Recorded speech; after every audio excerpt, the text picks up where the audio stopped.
Assalamualaikum warahmatullahi wabarakatuh. Perkenalkan, nama saya Fadlilah Jalatul Wardah dengan NIM 3 digit terakhir 132. Di sini saya akan mempresentasikan mengenai hasil review dari jurnal Bung Yebi yang membahas mengenai fenomena pergeseran ideologi partai-partai politik menjelang pemilu 2014. Nah, Bung Yebi menjelaskan bahwa banyak partai politik di Indonesia yang mengalami pergeseran ideologi. Partai-partai yang dulunya punya identitas ideologis kuat seperti partai Islam maupun nasionalis mulai meninggalkan dasar ideologinya demi mengejar kepentingan elektoral. Contohnya bisa dilihat pada partai-partai Islam seperti PPP, PKS, dan PBB yang bergeser ke posisi tengah, serta partai nasionalis seperti PDIP, Gerindra, dan PKPI yang juga menunjukkan arah pragmatis. Nah, fenomena ini menggambarkan munculnya konsep catch all party, yaitu partai yang lebih fokus pada perolehan suara sebanyak-banyaknya daripada mempertahankan ideologinya. Nah, Bung Yebi juga mengaitkan hal ini dengan teori Anthony Downs yang menyebutkan bahwa modernisasi politik membuat partai menjadi lebih rasional dan pragmatis. Permasalahan utamanya dalam penelitian ini adalah bagaimana peta ideologi partai politik peserta pemilu 2014 dan bagaimana perubahan posisi ideologi tersebut terjadi.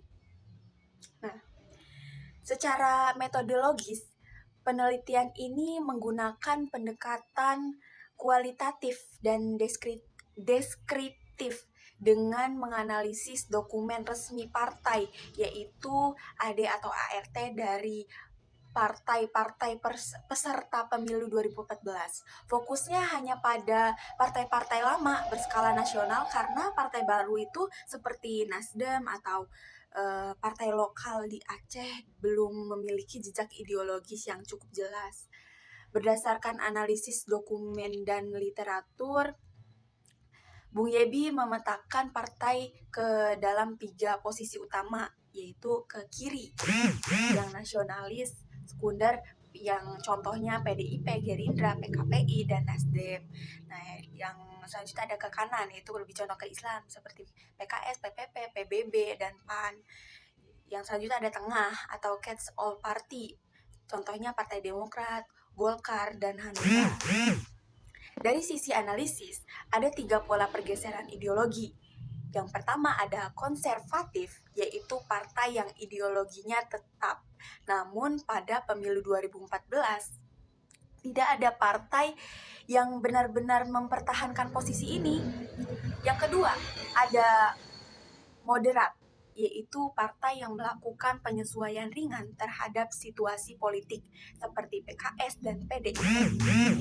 Yang ketiga ada ekstremis, yaitu partai yang bergeser jauh ke tengah dan kehilangan identitas ideologinya seperti PPP, PAN, PKB, PBB, Gerindra, dan PKPI. Nah, dari semua data ini menunjukkan bahwa sebagian besar partai politik di Indonesia ini menjadi pragmatis dan fleksibel terhadap kepentingan elektoral. Akibatnya, batas ideologis antar partai menjadi kabur dan kepercayaan publik ini terhadap partai politik ini ikut menurun. Nah, kesimpulannya, Bung Yebi menyatakan bahwa pada pemilu 2014 ini terjadi konvergensi ideologis baik partai nasionalis maupun partai Islam yang cenderung bergeser ke tengah dan mengadopsi strategi yang lebih pragmatis. Nah, hal ini menegaskan bahwa sistem kepartaian di Indonesia ini kini bergerak menuju model catch all party yang dimana ideologinya tidak lagi menjadi pedoman utama, melainkan sekedar alat untuk menyesuaikan diri dengan kebutuhan elektoral. Nah, segitu saja penjelasan dari saya. Kurang lebihnya mohon maaf. Wassalamualaikum warahmatullahi wabarakatuh.